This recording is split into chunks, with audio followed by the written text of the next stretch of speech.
Ma reine, comment tu fais pour lire entre les lignes dans des textes simples? Je t'ai pris pour toi El Fatiha, vu que t'es musulman. Alors, regarde, moi je fais comme ça. Au nom de Dieu et de sa miséricorde. Soyons miséricordieux comme Dieu l'est. Louange à Dieu, le créateur de l'univers, le grand constructeur. Construit et créé comme Dieu a créé l'univers et comme Dieu a créé les lois, les codes et les ordres qui régissent justement aussi cette planète. Nous attendons le jour de la rétribution, la récompense de nos efforts, sacrifices et de nos bonnes actions pour cette terre et pour l'humanité que tu nous as créée. C'est par nos prières et par notre dévotion que nous implorons ton secours. Pour nous guider, tu es notre guide, notre chemin. Nous serons comblés par tes faveurs. Si nous ne te mettons pas en colère, car nous ne nous égarons pas sur le chemin de ton amour. El Fatiha, en fait, moi, je la vois comme ça. Tu me dis, mais c'est pas ce qui est écrit dans El Fatiha. Non, c'est pas écrit dans El Fatiha de cette manière-là. Je te donne une autre version de ta prière. Ça veut dire que quand tu dis au nom de Dieu, le tout miséricordieux, tu entends quoi? Au nom de Dieu, le tout miséricordieux, ça veut dire qu'on attend de toi quoi? Au nom de Dieu, le tout miséricordieux, louange à Dieu, le créateur de l'univers. Moi, dans ça, je vois au nom de Dieu et de sa miséricorde, soyons miséricordieux comme Dieu l'est. Soyons miséricordieux envers nous-mêmes et envers les autres. Parce que si Dieu est miséricordieux, nous devons l'être. Louange à Dieu, le créateur de l'univers. S'il est créateur de l'univers, c'est le grand constructeur. Inspirons-nous de sa construction et de sa création. Suivons son exemple. Créons sur terre sainement comme lui a créé sainement l'univers pour pouvoir créer tout ce qui régit ses lois. Nous attendons le jour de la rétribution. Mais attendre le jour de la rétribution, ça veut dire quoi? Attendre la récompense des efforts qu'on a fait sur Terre. Pour la planète Terre qu'il a créée, mais aussi pour l'humanité qu'il a créée. Pour les sacrifices que nous faisons au quotidien, pour nos bonnes actions. Si vous attendez le jour de la rétribution, pourquoi vous voulez être rétribué pour quelque chose que vous ne faites pas? Tu ne fais pas d'efforts, tu ne fais pas de sacrifices, tu ne fais pas de bonnes actions envers cette planète et envers ta propre espèce que Dieu a créée. Si Dieu a créé, nous devons créer de la même manière pour être rétribués. S'il crée en faisant des bonnes actions, nous devons faire aussi des bonnes actions. Nous devons nous inspirer de notre Créateur, devenir notre Créateur. C'est par nos prières et notre dévotion que nous implorons ton secours. Mais ton secours, nous l'attendons pourquoi? Pour que tu nous guides, pour être guidés sur le droit chemin, sur notre chemin, le chemin qu'il a tracé pour nous. Nous serons comblés par tes faveurs que si nous ne te mettons pas en colère, car nous nous égarons pas sur le chemin de ton amour. Dieu, la seule chose qu'il veut, c'est qu'on s'aime les uns des autres. Le chemin, c'est le destin que nous avons tous à accomplir. Si nous ne voulons pas subir la colère de Dieu, alors ne le mettons pas en colère. Nous ne nous égarons pas sur le droit chemin, celui de l'amour de Dieu. Pas celui de la... Il y en a beaucoup qui me disent, ma sœur, tu es la passion du Christ. Non, je suis l'amour de Dieu, pas la passion du Christ. Il y en a qui me disent, donc voilà, t'es... comment expliquer? Dieu veut qu'on réfléchisse dans les prières. Là, il y a une réflexion. El Fatiha, je te la reprendre. Tu la reprends. Phrase par phrase. Qu'est-ce que tu comprends de chacune des phrases? Voilà. Moi, dans « Au nom de Dieu, le tout miséricordieux », j'entends dedans « Au nom de Dieu », que tu l'appelles Allah, que tu l'appelles Yahvé, que tu l'appelles Dieu, que tu l'appelles Enki, que tu l'appelles Codex, que tu l'appelles Univers, peu importe, au nom de Dieu. C'est toi qui es incapable de mettre un S à non. Moi, au nom de Dieu, non, prends un S. Dieu en a plusieurs sur terre. Peu importe comment tu vas appeler Dieu, c'est toujours le même. Il n'y a qu'un seul créateur de l'univers. Et une seule créatrice de l'univers. Oui, mon Dieu, j'en profite. C'est toi qui veux que je fasse ça, chaque fois, hein. Non, je suis pas à l'aise du tout, ça se sent. On me demande comment on lit entre les lignes. Les trois. Lequel?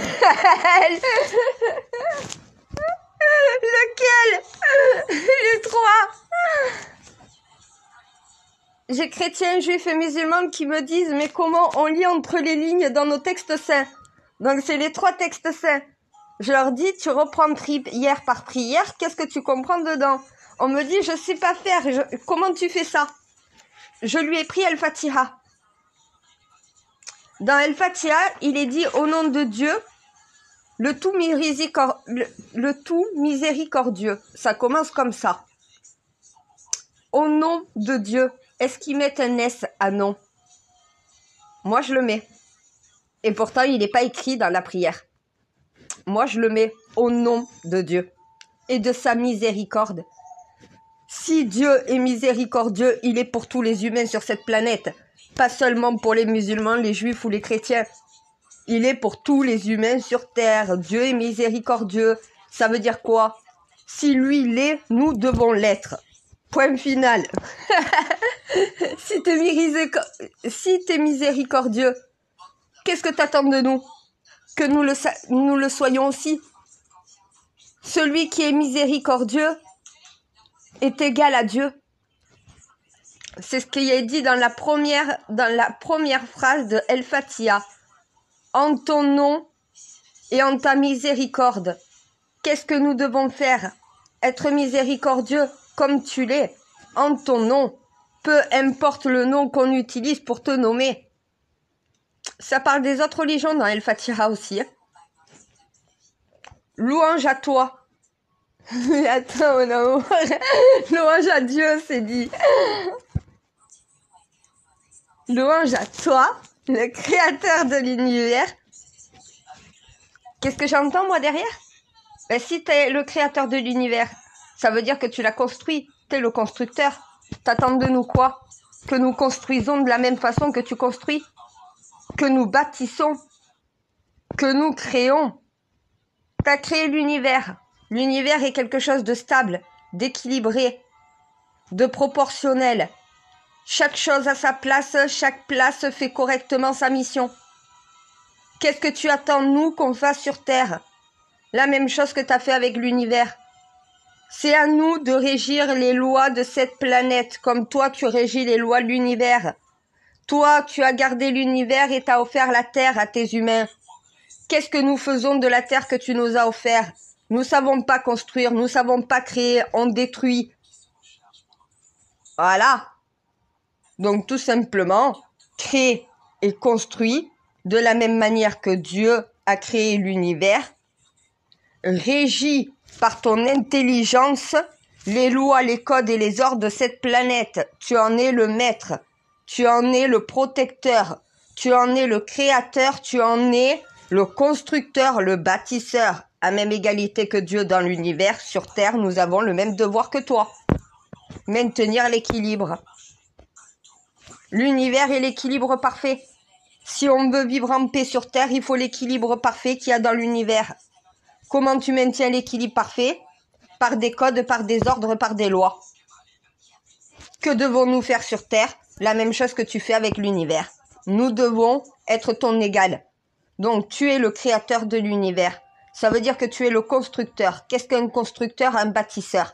Nous devons bâtir, nous devons construire, nous devons créer à même égalité que toi. La terre doit devenir l'égalité parfaite comme l'univers l'est. Nous attendons le jour de la rétribution. Mais attendre le jour de la rétribution, t'attends quoi? C'est quoi la rétribution? Une récompense. Tu es récompensé par quoi? Est-ce que tu es récompensé parce que tu attends la rétribution? Ou parce que tu es récompensé parce qu'au final, tu agis pour obtenir la rétribution? Comment tu vas obtenir récompense de ta personne si tu ne donnes pas de ta personne à cette planète, à ce monde, à ton humanité? Nous attendons le jour de la rétribution. Mais n'attends pas. Celui qui attend sans jamais rien faire de bien pour Dieu n'obtiendra jamais aucune récompense.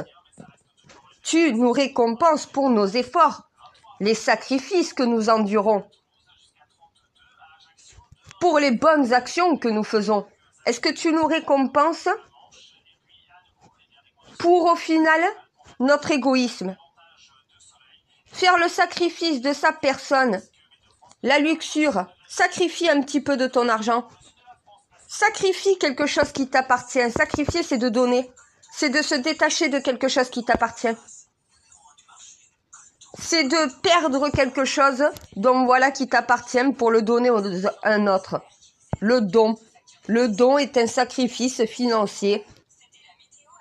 Mon Dieu, regarde toutes les personnes qui galèrent à se nourrir. Ils ont tous acheté quelque chose pour le Maroc ou pour la Libye. Et pourtant, ils galèrent à se nourrir. Il y a beaucoup de Français qui, au final, ont acheté un paquet de pâtes ou deux parce qu'ils ne peuvent pas donner plus, mais ils ont quand même fait un geste. C'est ça que t'attends de tous les humains au quotidien. Au quotidien. C'est pas que quand il y a un drame, c'est au quotidien. Nos efforts et nos sacrifices, nos bonnes actions seront récompensés le jour de la rétribution. Si on est capable, en ton nom, de venir en aide à la terre et à l'humanité que tu as créé pour nous. Tu nous as offert l'humanité, tu nous as offert ce monde. Qu'est-ce qu'on en fait? Qu'est-ce que tu récompenseras à notre mort? C'est quoi notre rétribution? Quelle récompense on mérite? Tout dépend de ce que l'on fait, voilà, de tes actions. Si tu agis et que tu sacrifies quelque chose qui t'appartient pour quelqu'un qui n'a rien, on est récompensé. Tout effort qu'on va faire pour évoluer, pour changer, va être récompensé. Toute bonne action pour l'environnement, le climat, qui est la planète, l'astre que tu nous as offert pour vivre dessus. Tant qu'on est capable d'agir pour l'humanité, pour venir en aide à notre propre espèce, on sera récompensé, on sera rétribué pour tout ça. C'est par nos prières et par notre dévotion. La dévotion, c'est pas l'adoration. La dévotion, c'est l'amour. Si tu es dévoué à la cause de Dieu, tu fais partie de la mission de Dieu, celle de remettre l'amour sur terre. Le vivre ensemble, le vivre en paix. Oui, je sais, mon Dieu. Donc c'est par nos prières et par notre dévotion. Ça veut dire notre pratique à tes commandements. Si tu pratiques les commandements de Dieu, donc ça veut dire ouvre ton Coran, ouvre ta Torah, ouvre ta Bible, étudie de A jusqu'à Z, par ta dévotion, que nous implorons ton secours pour nous guider. Tu es notre guide, notre chemin. Quand tu te poses une question et que tu doutes, ouvre ton Coran, ouvre ta Bible, ouvre ta Torah, cherche dedans ce que tu demandes. Pose-toi les bonnes questions, cherche les bonnes réponses et ton secours que nous prions, nous l'obtiendrons. Tu nous as tout laissé dans le guide. Tu es notre guide. Le chemin que tu dois parcourir, toutes les réponses à tes questions sont dans les livres saints. Nous implorons ton secours par nos prières et notre dévotion. Si tu t'instruis de ton libre sein, tu auras l'instruction. Donc, tu pourras porter secours. Tu pourras assurer ton propre secours. Parce que tu auras étudié, tu auras appris. Tu auras la connaissance, tu auras le savoir. Quand tu possèdes la connaissance et le savoir, tu peux venir en secours à toute l'humanité. Je l'ai prouvé, je sais. Nous serons comblés par tes faveurs. Que si nous ne te mettons pas en colère, ça veut dire nous obéissons à tes commandements. Et c'est logique. Et si nous nous égarons pas sur le droit chemin, le chemin de ton amour, le chemin de l'avenir, le chemin de la paix, le chemin de la joie, du bonheur, tous les chemins mènent au Rome. Il suffit de savoir se bourrer la gueule. J'essaie de leur faire comprendre que c'est une étude. Qu'est-ce que chaque phrase t'apprenne? Quelle est la réflexion dans chaque phrase de ta prière? Qu'est-ce que tu retiens de tout? Eh bien là, moi, le tout, je retiens que tu es le créateur, donc voilà, de l'univers, et que nous devons créer sur Terre exactement comme toi tu crées, que on doit arrêter de prier et de réclamer, mais prier et s'instruire, ce qui nous permettra de pouvoir nous porter secours, parce que le secours que tu nous apportes est dedans. Que le jour de la rétribution, seuls nos efforts, nos sacrifices et nos bonnes actions seront récompensés. Et qu'en ton nom, nous devons être miséricordieux les uns des autres. El Fatiha, nouvelle version. Tu fais ça sur toutes les prières du Coran. Tu auras toutes les réponses à ta question à la fin. Tu auras utilisé le manuel de la création. Le Stargate, la porte des étoiles. Ah, mais il faut utiliser la triquetra. C'est pour ça que je les incite à le faire sur tous les textes saints de la planète. Et j'ai même fait passer le message, oui, au Vatican, même les textes qui sont tenus secrets, qui sont cachés. Ils révèlent des clés que vous ne voulez pas montrer au monde, mais qui permettent de débloquer énormément de situations. Dont d'ailleurs celui de ma grand-mère, Myriam de Magdala. Ils veulent pas le montrer. Ben, ça dit que c'est pas Jésus, le véritable Jésus, mais elle. Voilà en réalité qui a instruit tous les apôtres, y compris Jésus. C'est la reine qui instruit chaque fois. L'homme cache l'identité de la reine. Normalement, c'est le roi qui agit. On ne voit pas la reine agir. La reine agit dans l'ombre quand le roi agit dans la lumière. Toujours une grande femme derrière un grand homme. Sauf que moi, en 2023, j'ai pas besoin forcément d'un roi pour accomplir ma mission. Je t'ai choisi toi comme roi. Voilà. Donc du coup, c'est moi qui passe directement par l'humanité. On ne va pas passer par un intermédiaire de plus. J'ai mes messagers, c'est comme mes apôtres, ils transmettent la sainte parole, et là j'en ai beaucoup plus que les 12 de mon grand-père. J'ai tout changé, mais pour que ça colle exactement à ce qu'il faut. On n'est plus au temps de mon grand-père. On n'est plus au temps des prophètes, donc voilà, en plein désert, qui marchaient pieds nus, avec les longues toges et les draps sur la tête. On n'est plus à cette époque, on est en 2023. Donc moi, je suis une messagère de 2023. Je suis bien de mon époque. Ah ben, il y a qu'en étant connecté dans ton époque que tu peux arriver à faire passer ton époque dans la prochaine ère.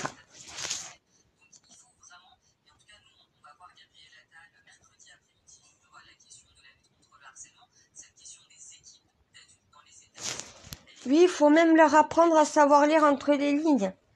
Parce que ils me disent comment on fait. Je viens de leur prouver. J'ai repris El Fatiha. Je l'ai fait de façon complètement différente. Ça modifie pas la prière. La prière n'est pas modifiée avec ma façon. Elle est juste expliquée. Elle n'est pas lue, elle n'est pas récitée, elle n'est pas apprise par cœur. Elle est juste réfléchie. C'est juste une autre réflexion de la prière. Tu lis entre les lignes. Qu'est-ce que la prière te dit? Qu'est-ce que tu dois en retenir comme message? Tu as un message. Le message, je leur ai fait. Mais il faut qu'ils fassent ça sur chacune des prières. Ça ne change pas le fait que quand tu pries, tu vas réciter ta prière comme tu as l'habitude de le faire.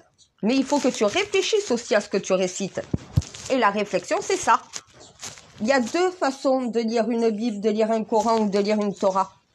La manière réfléchie, tu dois chercher le message de la prière et l'autre, la façon de le réciter. Voilà.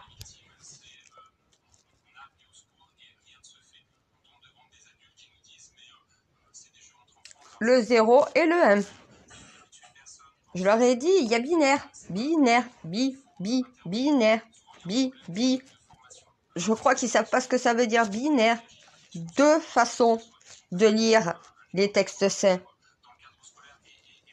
La façon on transmet la sainte parole et la façon j'apprends et j'essaye de comprendre la sainte parole. Savoir lire entre les lignes.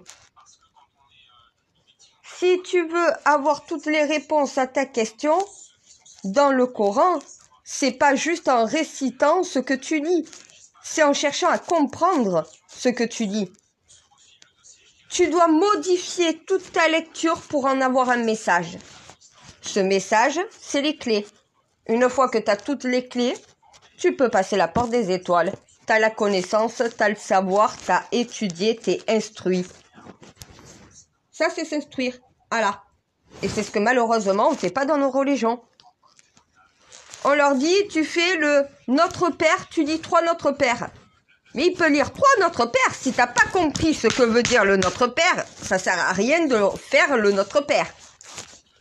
Non, mais il y en a qui font la prière sans comprendre ce qu'il y a dans la prière. Donc, en fait, ils ne peuvent pas apprendre. Ils n'apprennent pas, ils ne s'instruisent pas, ils ne s'éduquent pas.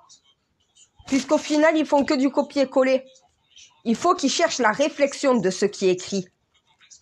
La logique, le bon sens, l'Esprit Saint caché dans ce que tu vas réciter. On ne te demande pas de réciter, on te demande de te taire, de regarder la prière, de réfléchir et de formuler toi-même un message, une synthèse de ce que tu as compris dedans. Une fois que tu l'as compris, tu peux la réciter. Tu sais ce que tu récites.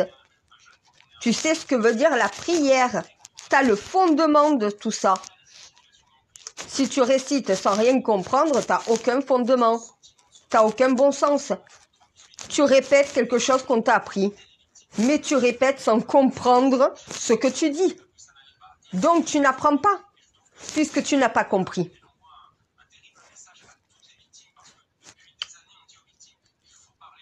Il m'a dit, j'ai jamais fait ça. J'ai toujours appris et répété la prière. Je suis jamais rentrée dans la prière pour essayer de formuler différemment et tout. Eh ben, je lui ai dit, c'est ce que j'apprends à mes imams, à mes rabbins et à mes prêtres. Comment vous voulez qu'ils puissent vous instruire dans les commandements si vous ne savez pas les voir? Le commandement El Fatiha, sois miséricordieux. N'attends pas que Dieu te vienne en aide et te rétribue. Fais de bonnes actions. Fais au final des sacrifices. Donc voilà, fais des efforts pour changer, pour évoluer. Et Dieu te rétribuera. Sois miséricordieux avec les autres comme il est avec toi. Dans ta création, sois saint d'esprit, crée équilibré, ne crée pas le chaos. Sois créateur et constructeur et bâtisseur comme Dieu l'est avec l'univers. Sois équilibré dans ce que tu fais. On sera comblé de tes faveurs quand on fera ce que tu nous as demandé de faire. Quand on suivra tes commandements et qu'on les appliquera. Quand on respectera les codes de la création, les lois de la création, les ordres de la création. Voilà ce qui est dit dans El Fatiha. À un moment donné, j'ai pas besoin de faire du copier-coller. C'est pas comme ça qu'ils vont apprendre. Et c'est en faisant marcher leur cerveau. Voilà. Et ça, c'est un exemple avec juste une seule prière, une seule salade. El Fatiha. Tu te démerdes avec les autres. T'as l'exemple. Ouais, c'est ce que je lui ai dit. Mais non, tel exemple, je vais le partager en direct. Au moins tout le monde saura comment il faut faire avec chacune de ces prières. Que tu sois juif, chrétien, musulman, ça marche avec ton livre. Que tu aies le Coran, que tu aies la Bible ou que tu aies la Torah, de toute façon, prière par prière, tu dois faire la même chose. Que tu sois un musulman, un chrétien, un juif, tu vas devoir chercher le sens caché de chacune de tes prières dans tes livres saints. De A jusqu'à Z. Tu commences de la première, tu fais une synthèse comme je viens de faire. Qu'est-ce que ça te dit? Qu'est-ce que tu dois en tirer? Qu'est-ce que tu dois en apprendre? Qu'est-ce que tu vas devoir en faire? El Patia me dit, je dois être miséricordieuse. Je dois créer avec sagesse, avec équilibre. Quand tu construis, tu dois construire utile. Tu dois construire sain. Donc voilà, qu'on ne doit pas attendre ta rétribution, d'être récompensé pour nos efforts, nos actions et pour nos sacrifices. Que tout sacrifice, toute bonne action et toute... Eh bien oui, tout ça nous sera récompensé, mais il faut s'en donner la peine. Qu'on n'aura aucune rétribution, donc aucune récompense si on ne fait pas de bonnes actions, si on ne fait pas de sacrifices et si on ne fait pas des efforts.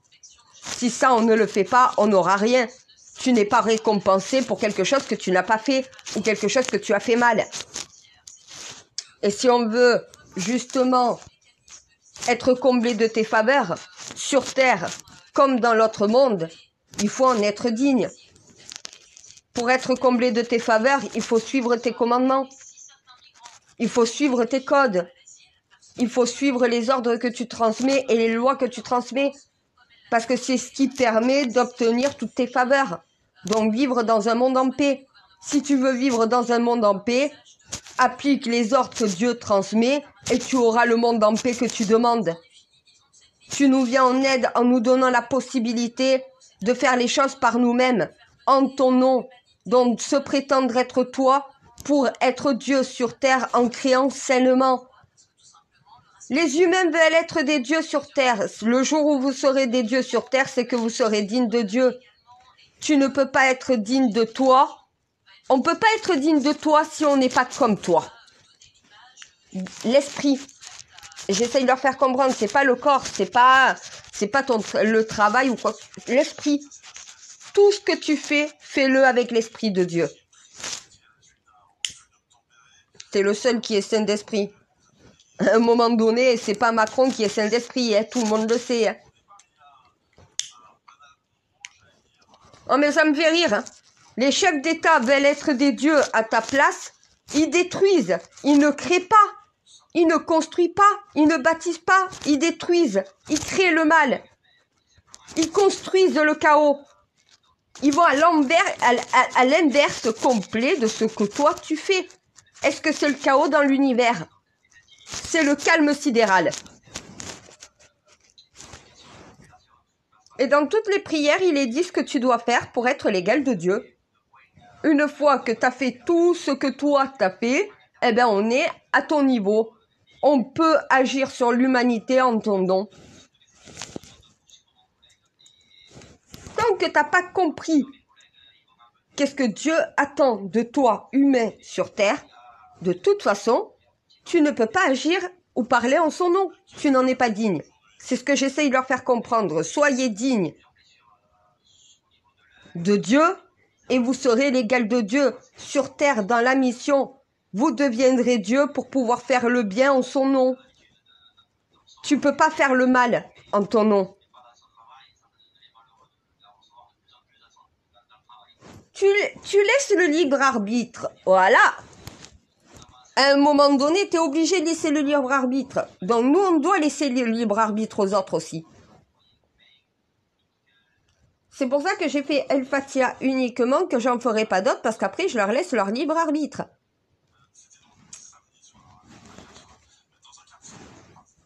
Ils sont libres de le faire ou de ne pas le faire. À toi de décider si tu veux apprendre, si tu veux connaître, si tu veux savoir ou si tu veux rester bête. Voilà.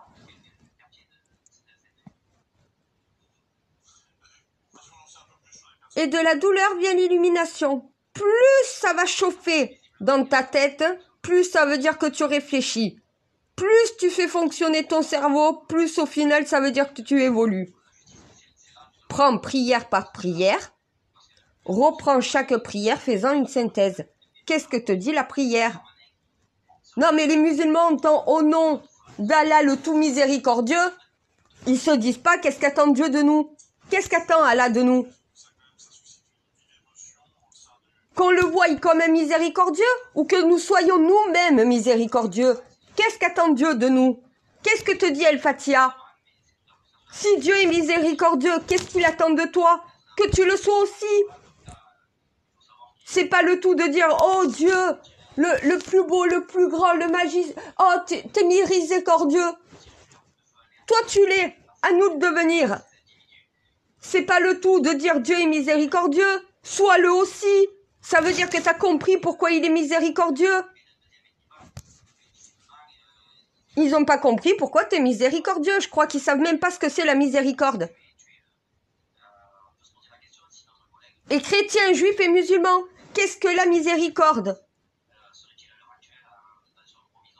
Pourquoi dit-on que Dieu est miséricordieux? Qu'est-ce que la miséricorde? Qu'est-ce que ça veut dire être un être humain miséricordieux sur terre? Il faut qu'ils cherchent pour avoir la réponse. Ils vont pas l'avoir tout seuls tomber du ciel. Aide-toi et le ciel t'aidera. Tu veux les réponses à tes questions, c'est pas Dieu qui va te les donner en claquant des doigts. Va falloir que tu comprennes aussi, que tu cherches à connaître, que tu cherches à justement t'instruire. Si tu n'en as pas envie, alors ferme ton Coran, ferme ta Bible, ferme la Torah, mets-la dans une bibliothèque et n'y touche pas. Ouais, je suis dure, mais c'est ce qui leur fait du bien.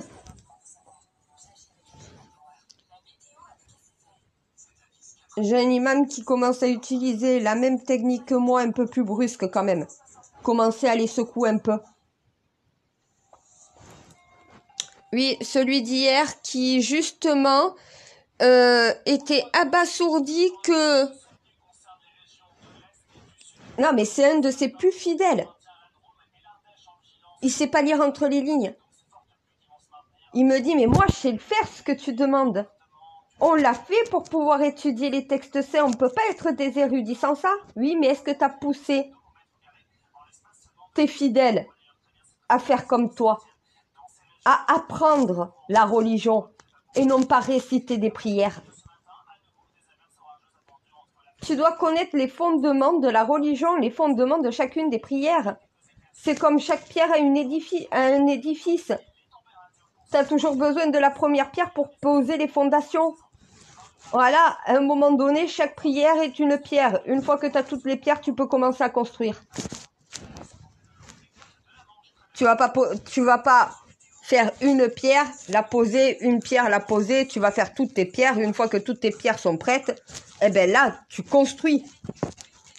Eh ben, on va dire que ton livre, chaque prière est une pierre. Quand tu refermes un livre saint parce que tu as étudié prière par prière, c'est comme si tu avais toutes les pierres.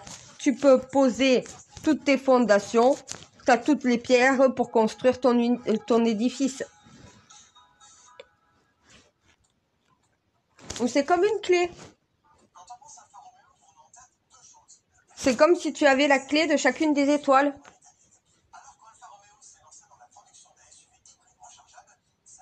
Chaque prière est une connaissance, est un savoir. Tu dois en retenir quelque chose. Ils me disent comment on fait. Ben comme ça. Il m'a dit, mais c'est pas El-Fatiha. Je lui ai dit, écoute, reprends tout ce qui est dit dans El-Fatiha. Réécoute ce que je viens de te dire. C'est la même, expliqué d'une façon différente que réciter. Copier, coller dans ton esprit, ce qui veut dire juste retenir quelque chose, mais pas le comprendre. Mais tu utilises ton Coran de deux façons. Comme un guide, en cherchant les réponses à tes questions, justement de la manière dont moi je fais, et après pour pouvoir faire tes prières quotidiennes, en récitant les prières. Mais si tu récites tous les jours une prière dont tu connais pas le fond caché, à quoi ça sert? Si tu comprends pas le message qui t'est transmis, à quoi ça sert? Tu récites juste la prière pour réciter la prière. Mais tu récites pas une prière pour réciter une prière.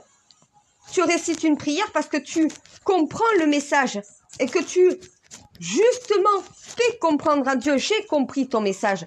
Parce que dans ta prière, quand tu as appris, ta prière est complètement différente.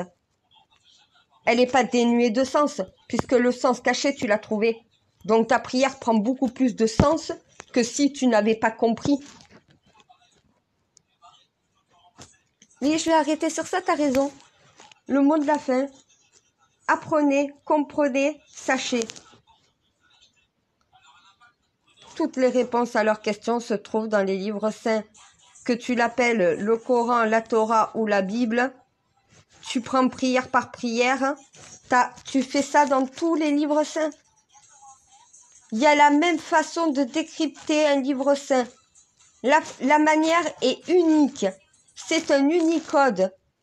Tu prends la Bible, tu prends le Coran, tu prends la Torah, tu étudies les trois de la même manière. Prière par prière en cherchant le sens caché, le message qui est laissé. Une fois que tu as fait tout ça sur tous les trois livres saints, tu as toutes les réponses à tes questions. Toutes les réponses du monde te sont données. Ils comprennent pas comment j'en suis arrivée là. Mais parce que moi, tu m'as forcé à faire ça. Je peux pas accomplir la mission si j'aurais pas fait ça. J'ai mis 3 mois pour y arriver. Nuit et jour. Tu m'as torturé. J'ai vécu le martyre. Mais maintenant, je peux parler en ton nom. J'en suis digne. J'ai appris, j'ai compris, j'ai su. Eh oui.